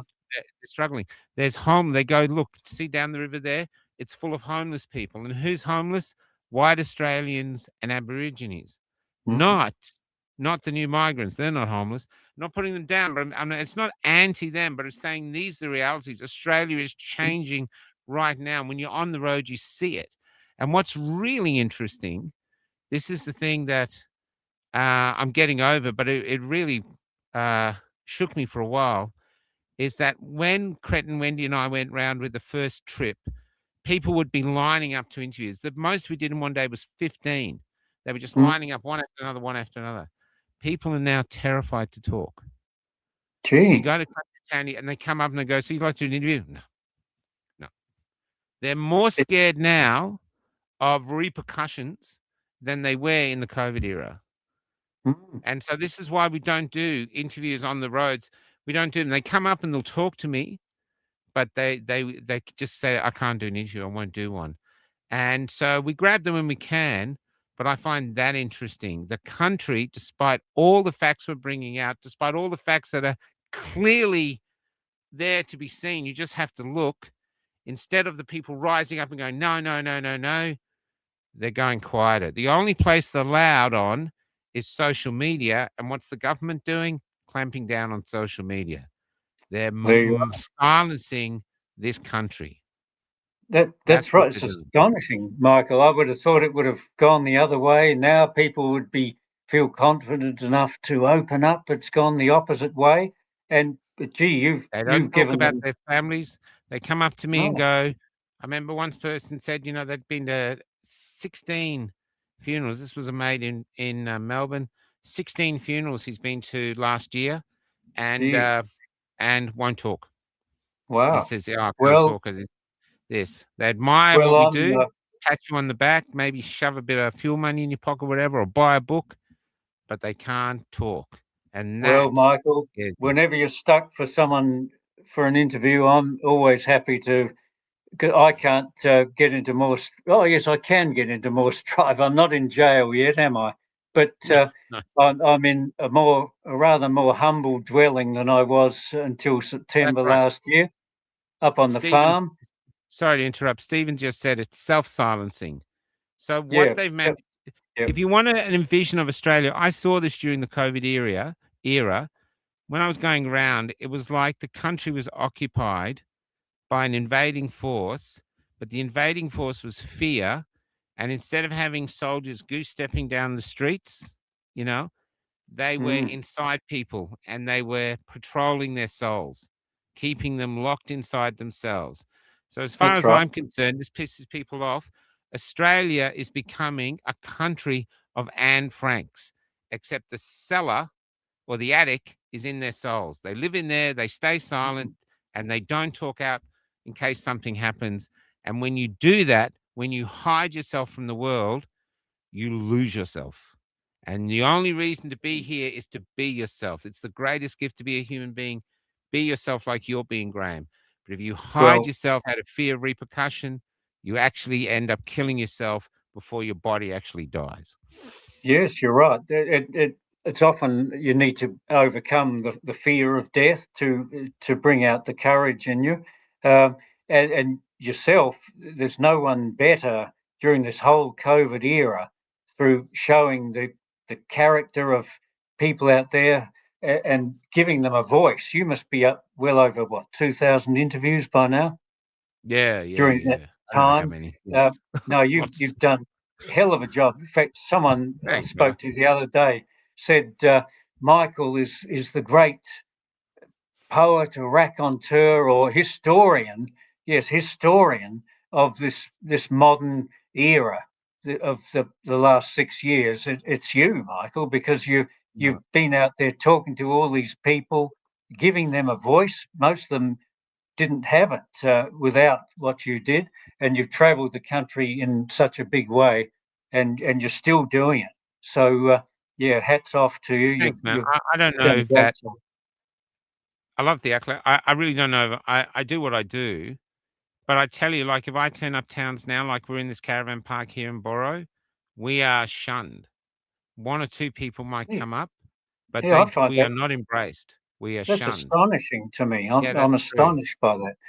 Well, Yeah. you know, By normal if you people. So we come into a town, we don't have people coming up going, free speech defense, good on you, mate. We might have a few people do this and this. And we have, of course, our community. They're more than happy to see us when they turn yeah, up. But yeah. the rest just look at us and just give us and Kelly would back me up on this. They give us a wide berth, which makes it very easy to sleep rough because no one will come near us. Oh, I'm amazed to hear this, Michael. It doesn't bode Yeah, well it for worries this me. It country. worries me. That Online, I see people going like yeah, crazy, but in person, I see silence. And I don't think that's a good thing when you're slipping into totalitarianism. I no, think the communal outcome for this silence country. is the Yeah, Vaseline on the tracks. That's how you grease the tracks. You want your kids to have to rise up in 40 years and take on a totalitarian system so they can get their freedoms back. Well, silence is not the way to prevent no, that. Silence is it'll be grease on the a lot tracks harder. and we're sliding into it.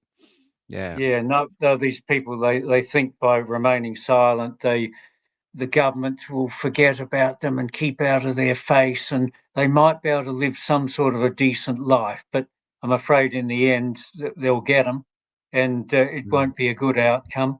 But they need to show a bit of courage. It's not that hard in my view, but it seems to be hard for a lot of people, and it makes it that much harder for those of us who do try to stand up against this. If we had decent weight of numbers behind us, well, Thanks, we would Chris. have. Well, look, if 70, yeah, even just 40% of doctors had actually shown a modicum of courage in the first few months of 2020 and said to APRA, get stuffed, you're a bunch of criminals, you're ruled by Big Pharma, TGA, go jump, John Anton LaVey Scarrett, as I call him. As each year went by, he looked more like the Church of Satan founder, Anton LaVey. Tell them to get stuffed. You're criminals. We're not going to obey you anymore. Hardly anyone did. Those who did, they were greatly targeted, lost their licenses, and you and I probably know most of them. And Mm, to this day, mm. most doctors have not stood up, and No. they've or But they've some. even told me, I've met some unvaccinated doctors who have no one knows about them. They've just told me they're unvaccinated and they've got through it through various ways. And they put down our doctors who've defied, going, oh, they're stupid. They've done it that way. They should have done it this way. Got a falsier. Gee, I'm they put thinking, them down. Gee, yeah. that's terrible. Oh, yeah. Yeah, yeah. Calling William Bay stupid. And even though, Oh, gee. then he had his great win. But I guess they're Yeah, justifying their own thing. They want to be the heroes in their own life. So they've got to that's demonize right. those who make them look like cowards. Yes, And that's, that's I the think, way why we people. lost so many friends. We were brave. Yeah, The freedom yeah, community, the children of Epic, all of these thinking, we were brave. And because we were brave, most people want to be the hero in their own life. We have to be put out. We have to be gone. We have to be idiots because we're actually yes. what they want to be. I'm sorry, but that's the That's truth. yeah, You you're know? right. Everyone Yeah. wants to be a legend in their own mind, and Yeah. the way to achieving that's by putting down those who have shown genuine courage. They will do it. Yeah, Yeah.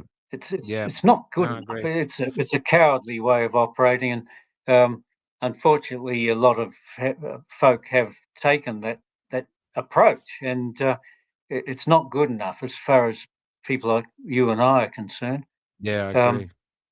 it's I just cost want us in certain ways, but but has it really? I know you've lost your marriage. I know you've lost this. We've all lost stuff. yeah, But what have you gained? yes, I've gained plenty of good new friends and who are on the same wavelength, who I can trust, and uh, my behaviour or their friendship's not conditional on me just being normal in my behaviour, shall we say, or going along with the mainstream. And actually, I've always relished not doing that. So not to the extent that Max Egan did. I didn't get thrown out of any primary schools for continually arguing with the teachers. And anyway, he's lived his whole life on the fringes of. He's never been. He's done it remarkably, and hope he can continue to do that. He's got tremendous wisdom, I think. Yeah, after 2 hours of nearly 2 hours and a long, tough run up Mount Lofty earlier, Michael, I've just about lost. I've got to call it quits 20 minutes ago, but I'll call it quits now so we can get this off. Thank you for having you on. I might get you back on at some time because it's great to have you on. But thank you. Yeah, I'll be in touch with you about those books too, because BAM Book Company, we've got to populate it. But thank you. Yes. Professor Well, having said that, yes. Oh, thank you. It reminds me of David Thrussell, of course, your friend and mine, who had his. Great man. He called it the Forbidden Book Club. The Forbidden Book Club. I hope he revives that. Spoke about them. We're promoting them. That's the difference. Yes, so you're promoting. Yeah. Level. Yeah. Yeah. No, that was very good. I'm going to go so I can keep this under 2 hours. No problem, Professor. And we're going to go. I just want to say we're going to go out with this song called "The Weeping Years." And there's two versions of it. I think this is the slower one that Jan likes. And but if any human wants to do a cover of it, just get in touch. We'll make that happen. And Jennifer Zalmi, Jennifer, let me know if you want to come on tomorrow for a chat.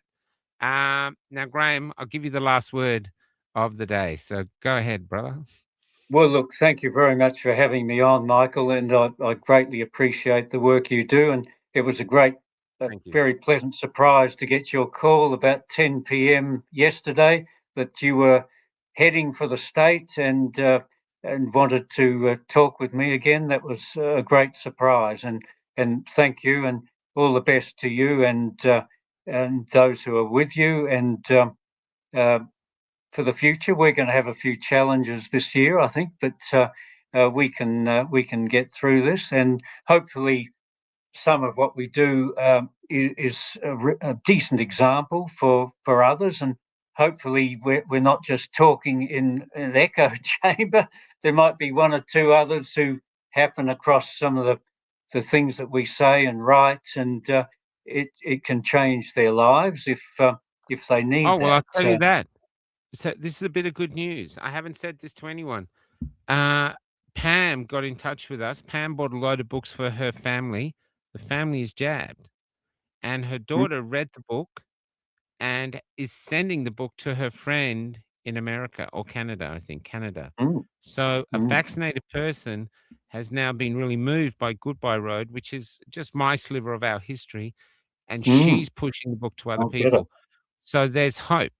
There is hope. That's a must, I think. And just to finish, like the Goodbye Road, let me finish we talk about the facts about vaccines and stuff like this.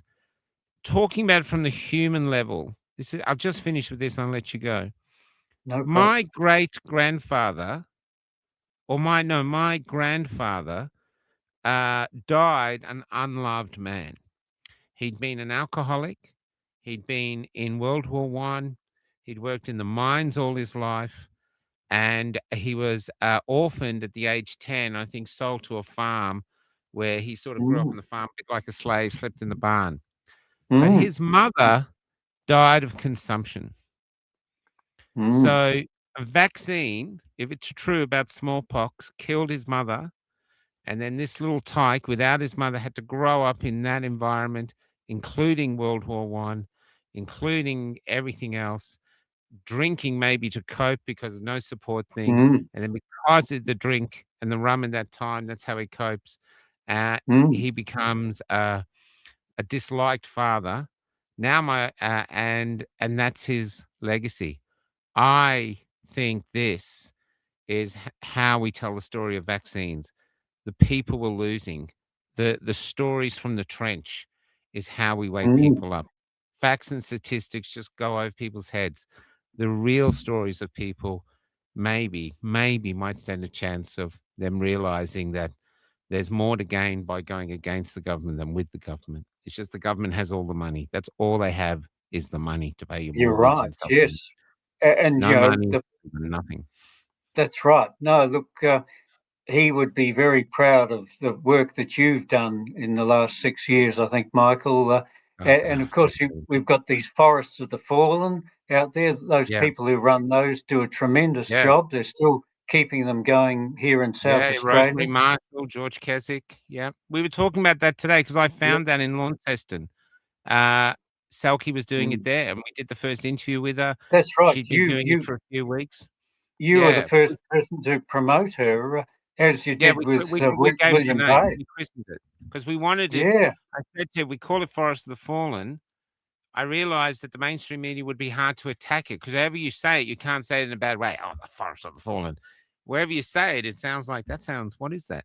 So that's what that's what the name was. And it's everywhere. It's still it's a beautiful thing. So it's been very good. And am I right in saying you are of Scottish and Irish heritage, Michael?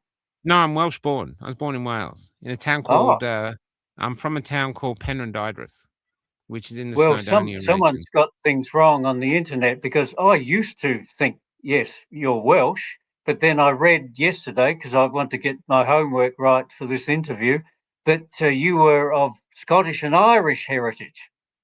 No, I don't think it was. No, I'm Welsh, and my father's 100% Welsh. He had his DNA done. Well, my sister had his DNA done. Yeah, he's 100% Welsh.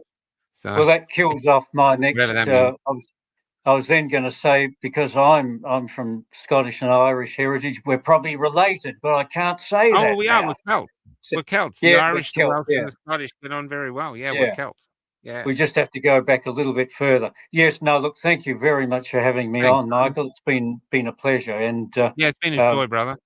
Yeah, I very much look forward to it. When you said you were coming on, I thought I'm going to look forward to this, Jet. No, thank you. Thanks for watching, everybody. Thanks for spreading, and we'll be back tomorrow. Wednesday, we've got Michael Ginsberg. We're going to talk about how we go forward.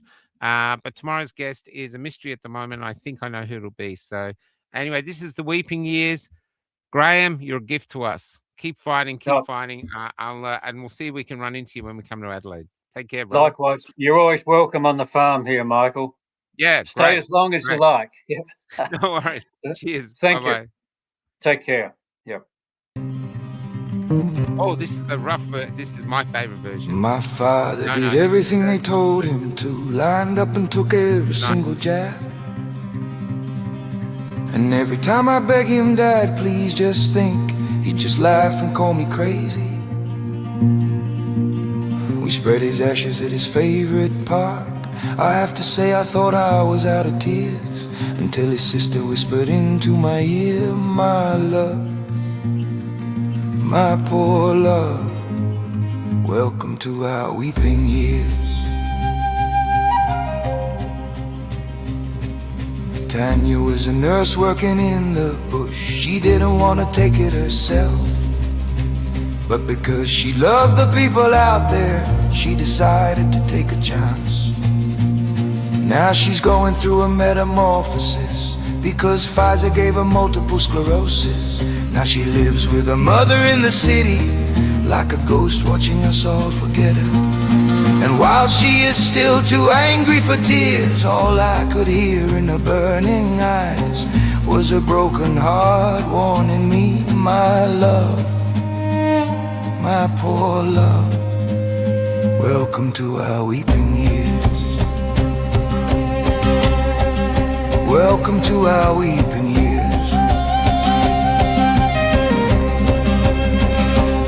And no one is allowed to talk about it. Take all your pain and keep it to yourself. If vaccines are safe and effective, then you must be the thing that's wrong. You're not worthy of state recognition. You're not worthy of any compensation. Not even worthy of a human singing your song.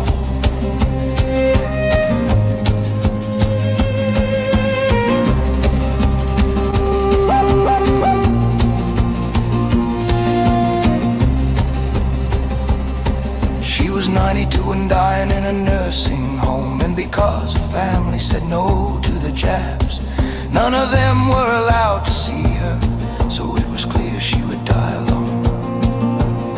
But then one of her older granddaughters took matters into her own hands. I after dark, she would break into the home and sneak down the corridors like a thief. Then while the carers were all watching TV, she would climb in bed and spoon her grandmother. She would get into her grandmother's bed and spoon. And even now I can see them there, huddled together like babes lost in the woods, as we and our endless madness hurricane around them, as our madness hurricanes.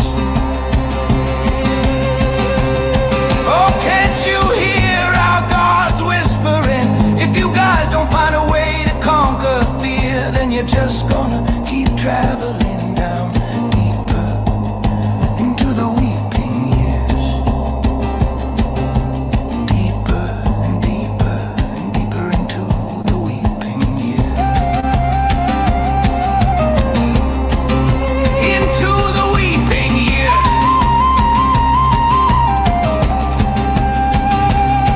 And no one is allowed to talk about it. Take all your pain and keep it to yourself. Look around at all these tumultuous years, for lying has replaced the truth and the one lie that they need you to